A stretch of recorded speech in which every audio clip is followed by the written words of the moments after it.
Friends, welcome back to my YouTube channel. मेरे YouTube channel में आप सबका स्वागत है। जैसा कि आपको पता है, मैं इंफॉर्मेटिव वीडियो लेके आता रहता हूं और मैं ज़्यादा फालतू का वीडियो भी नहीं बनाता। जब वीडियो बनाना बहुत ज़रूरी होता है, आप सबको बताना ज़रूरी होता है, मैं तभी वीडियो बनाता हूं। और अगर आप भी इस टाइप से अपडेट्स चाहते हैं तो आप मेरे चैनल को सब्सक्राइब कर सकते हैं, ताकि आपको आने वाले टाइम में जो भी अपडेट्स हैं वो मिलते रहें। तो दोस्तों, आज का जो हमारा टॉपिक है वो ये है कि बहुत सारे लोग हैं जो मुझे टेक्स्ट कर रहे हैं मेरे व्हाट्सएप पे कि उनको बहुत सारी प्रॉब्लम्स आ रही हैं अपॉइंटमेंट के टाइम पे।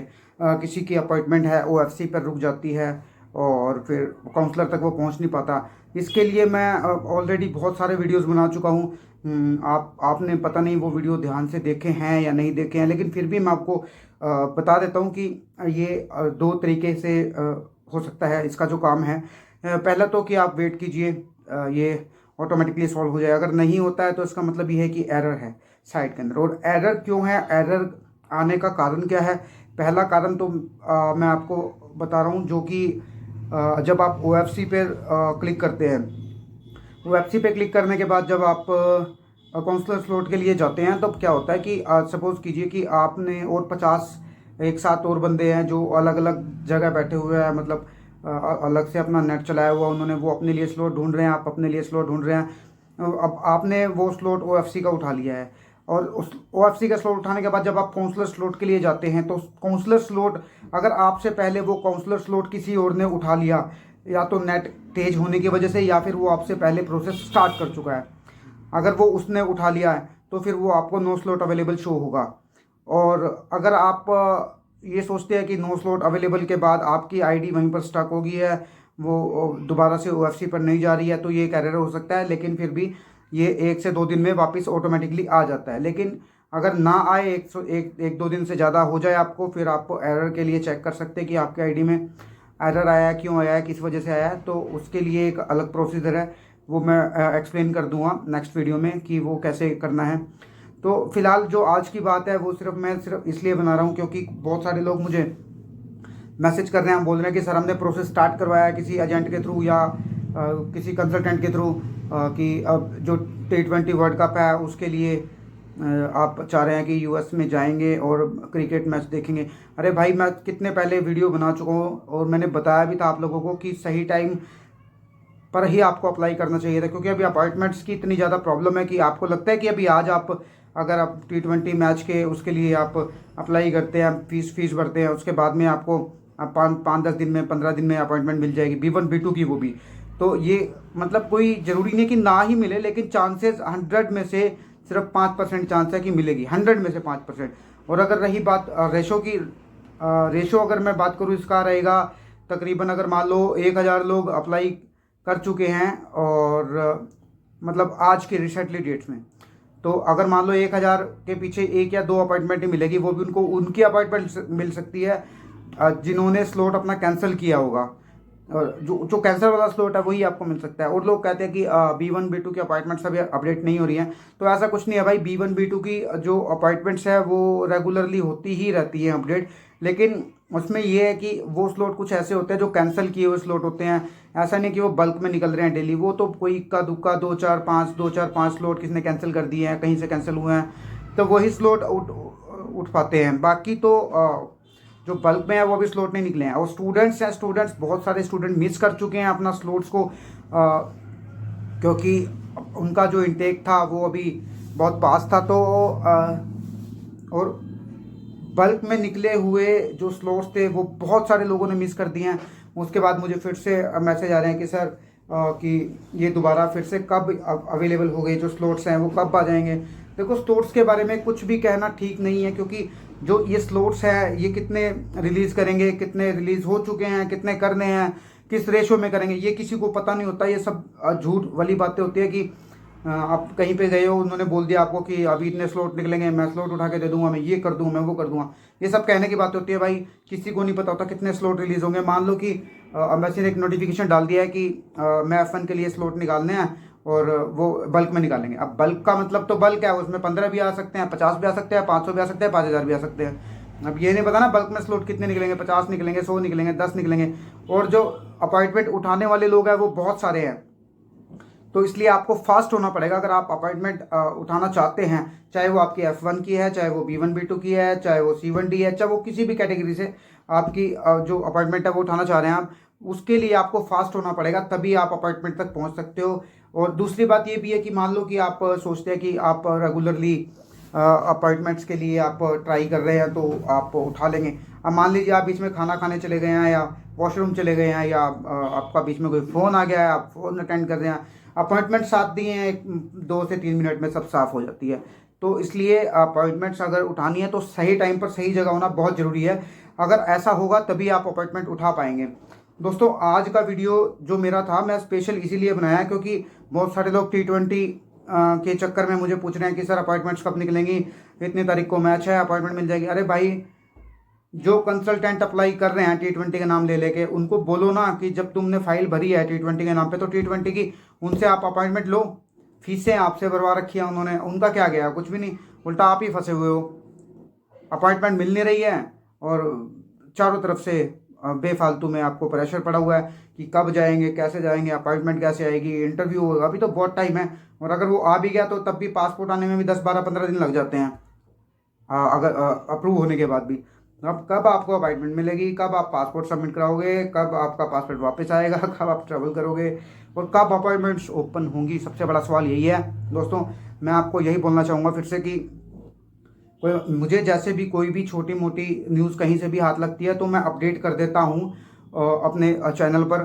तो आप अगर अपडेट चाहते हैं तो सब्सक्राइब जरूर कर लीजिए, अगर अपडेट नहीं चाहते तो कोई ऐसी बात नहीं है, कोई ज़रूरी नहीं है, कोई ज़बरदस्ती नहीं है, क्योंकि मैं पेड प्रमोशन नहीं करता हूँ अपने चैनल की। ये सब आपका प्यार ही है, जितने भी सब्सक्राइबर हैं और जितने भी मुझे लोग देखते हैं। मैंने कभी किसी भी अपने वीडियो को पेड प्रमोशन में नहीं डाला है। जितने लोग ज़रूरत वाले हैं, जिनको ज़रूरत होती है सच में, तो वो मेरे चैनल तक खुद से पहुंच जाते हैं, इसलिए मैं पेड प्रमोशन नहीं करता हूं। और इतना सारा मुझे प्यार देने के लिए धन्यवाद। जिन भी भाइयों ने मुझे सब्सक्राइब किया हुआ है और जिन्होंने सब्सक्राइब नहीं किया है और मेरे वीडियोस को रेगुलरली देखते हैं, उन सबको भी थैंक यू बोलना चाहूँगा।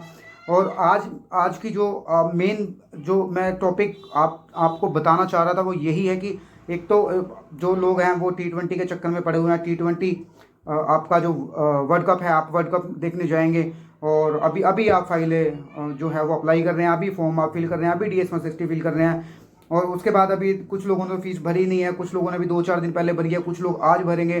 तो मुझे ये नहीं पता लग रहा भाई तुम अपॉइंटमेंट कब उठाओगे। और तो मैच भी बिल्कुल पास आती जा रही है, मैच की डेट भी हैं जो।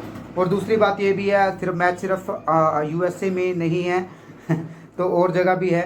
तो वो बोलेंगे कि मैं नाम नहीं लेना चाहूँगा खैर उस कंट्री का, तो वो लोग ये भी बोलेंगे कि आप उस कंट्री में क्यों नहीं जा रहे हो मैच देखने, अगर आपने जाना है। और अगर आप मैच देखने के लिए अगर उनको कन्विंस भी करते हो तो आपसे पूछेंगे नहीं सवाल कि भाई मुझे एक बात बताओ, आपने इससे पहले इंटरनेशनली मैच कहाँ पर देखा है तो बताओ। और अगर आपने इंटरनेशनल मैच नहीं देखा है पहले तो आप डायरेक्ट US मैच देखने के लिए सोच रहे हैं। भाई साहब, जैसा कि मार्केट में मिथ फैलाया जा रहा है बिल्कुल भी वैसा नहीं है।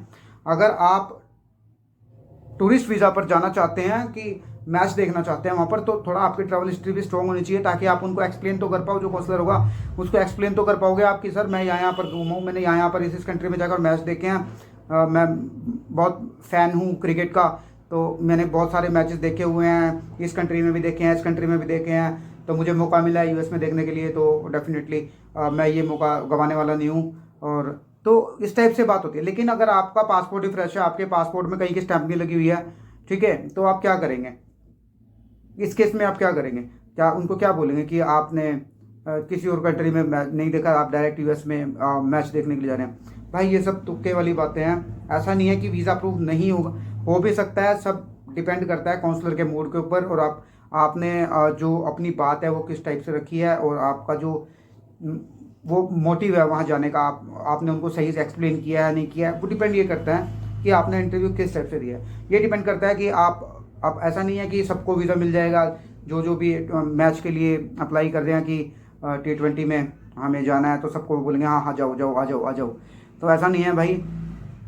और दोस्तों अपॉइंटमेंट्स के लिए मैंने आपको सबसे पहले बता दिया है, T20 वालों को भी मैंने बता दिया है कि भाई अपॉइंटमेंट्स जब तक सही डेट की हाथ में नहीं होगी तब तक क्या करोगे आप लोग। अगर अपॉइंटमेंट ही नहीं मिली तो क्या T20 करेगा, क्या DS-160 करेगा और क्या काउंसलर इंटरव्यू करेगा, क्या OFC करेगा। अगर डेट सही है आपके पास तो सही से तैयारी करके जानी है आपने, और डॉक्यूमेंट है जो उनकी जो प्रिपरेशन है वो बिल्कुल सही तरीके से करनी है, उसके बाद ही आप लोग ऐसा कर सकते हैं। तो मैं तो आप सबको यही बोलना चाहूँगा कि जो T20 वाला है उसमें आपने ध्यान रखना है। और दूसरी बात ये भी है कि जो अपॉइंटमेंट्स को लेकर जो भी अभी चल रही है, स्थिति चल रही है इंडिया में, जो भी सरकमस्टेंसेस चले हुए हैं यहाँ पर, तो उसमें क्या है कि आपने सिर्फ ध्यान यही देना है कि आपने सही टाइम से फाइल फिल की है या नहीं की है। तो दोस्तों मैं आपको यही बोलना चाहूँगा कि अपॉइंटमेंट्स पर ध्यान दीजिए। और रही बात F1 वालों की, उनको भी मैंने बता दिया है कि कुछ नहीं मालूम होता कि स्लॉट्स कब निकलने हैं, कितने निकलने हैं, और बल्क में निकलने हैं तो कितने निकलेंगे, और इक्का दुक्का निकलने हैं तो कब निकलेंगे। वैसे दूसरी कैटेगरी में तो इक्का दुक्का की कोई फ़र्क पड़ती नहीं, लेकिन B1 B2 में रेगुलरली स्लॉट्स आते रहते हैं, क्योंकि जो लोग कैंसिल करते हैं उनका स्लॉट आ ही जाता है। तो इस टाइप से आप B1 B2 वाले तो मेहनत ज़्यादा करनी पड़ती है, क्योंकि इक्का दुक्का स्लॉट फंसता है और लाखों लोग, हज़ारों लोग बैठे हुए हैं लाइन में स्लॉट उठाने के लिए, तो वो स्लॉट कैसे उठाएंगे। तो अब यही बात है कि इसमें घूम फिर के सारी बात यही आ जाती है कि आपने फ़ाइल कब स्टार्ट की थी, और आपका जो प्रोसीजर है वो कहाँ तक पहुँचा है, आपके हाथ में अपॉइंटमेंट लगेगी या नहीं लगेगी। और अगर आपके हाथ में अपॉइंटमेंट लग गई है तो आपने जो आपका इंटरव्यू है उसकी प्रिपरेशन कैसे करनी है आपने, तो वो सारा एक अलग मैटर हो जाएगा, वो बात की बात है। लेकिन सबसे पहले आपके हाथ में डेट होनी चाहिए। जब तक आपके हाथ में एक इंटरव्यू डेट नहीं होगी तो आपका DS 160 भरा हुआ भी बेकार है, और आपका जो भी आपने प्रोसेस किया है वो सब बेकार है। जब तक आपके हाथ में आपके जो जो प्लान है, जो आपने प्लान तैयार किया हुआ उसके अकॉर्डिंग अगर आपके पास डेट नहीं है तो ये सब कुछ बेकार है। डेट्स जो है वो ज़्यादा ज़रूरी है, आपके पास डेट होनी चाहिए सही टाइम पर सही जगह की, तभी आप इस चीज़ को प्रोसेस कर सकते हैं। दोस्तों आज का वीडियो ज़्यादा लंबा नहीं करूँगा। आज का वीडियो मैंने स्पेशल उन लोगों के लिए बनाया था जो एक तो T20 के लिए मुझे बहुत सारे लोग पूछ रहे हैं, उनको मैंने सारे डाउट मैंने क्लियर कर दिए। शायद कि डेट्स के बारे में किसी को कुछ नहीं पता होता कि निकलेंगी नहीं निकलेंगी, और निकलेंगी तो कितनी निकलेंगी, बल्क में निकलेंगी 50 निकलेंगी, 500 निकलेंगी, 5000 निकलेंगी, और किस किस को स्लॉट मिलेगा, ये बात की बात है। और रही बात स्टूडेंट्स की, स्टूडेंट्स को भी यही बोलूँगा कि आप जिन जिन लोगों को लगता है कि आप डेट्स नहीं ले पाएंगे या डेट्स नहीं ले पा रहे हैं, तो मैं आपको सिर्फ यही सजेशन देना चाहूँगा कि जो आपके I-20F को डेफर करा लीजिए, ताकि आप अपॉइंटमेंट्स बाद में आसानी से उठा सकें। कोई बात नहीं, अगर आपने इस बार अपॉइंटमेंट्स मिस कर दिए हैं तो कोई बात नहीं, नेक्स्ट टाइम के लिए थोड़ा हार्ड वर्क करना और अपने अपॉइंटमेंट्स उठा लेना। बाकी आज का जो हमारा वीडियो था वो उन सब लोगों के लिए था जो अपॉइंटमेंट्स के लिए परेशान हो रहे हैं। और अगर फिर भी आपको कोई प्रॉब्लम आ रही है कि आप अपॉइंटमेंट्स नहीं उठा पा रहे हैं, या कोई एरर आपको परेशान कर रहा है, या किसी भी तरीके की और आपको प्रॉब्लम आ रही है जिसमें आपको लग रहा है कि आप इससे सर्वाइव नहीं कर पा रहे हैं, निकल नहीं पा रहे हैं उस प्रॉब्लम से, या कोई एरर आपको परेशान कर रहा है, तो उसके रिगार्डिंग भी आप मुझसे बात कर सकते हैं। मेरा व्हाट्सएप नंबर मैं चैनल के डिस्क्रिप्शन में भी डाल के रखता हूँ और वीडियो के डिस्क्रिप्शन में भी डाल दूंगा मैं। आप मुझे व्हाट्सएप कर सकते हैं। Please please please direct call मत कीजिए, क्योंकि जब आप डायरेक्ट कॉल करते हैं तो कनेक्शन लॉस्ट हो जाता है, और जिसकी वजह से और लोग हैं जो मैं उनके मैसेज भी नहीं पढ़ पाता। और डायरेक्ट कॉल मत कीजिए, सबसे पहले आप मुझे टेक्स्ट कीजिए। टेक्स्ट में आप मुझे अपनी प्रॉब्लम बताइए, क्या प्रॉब्लम है। अगर मैटर कुछ लंबा होगा बताने के लिए तो मैं आपको टाइम दे दूंगा कि इतने बजे कॉल कर लेना, मैं उस टाइम पे एक्सप्लेन कर दूंगा आपको।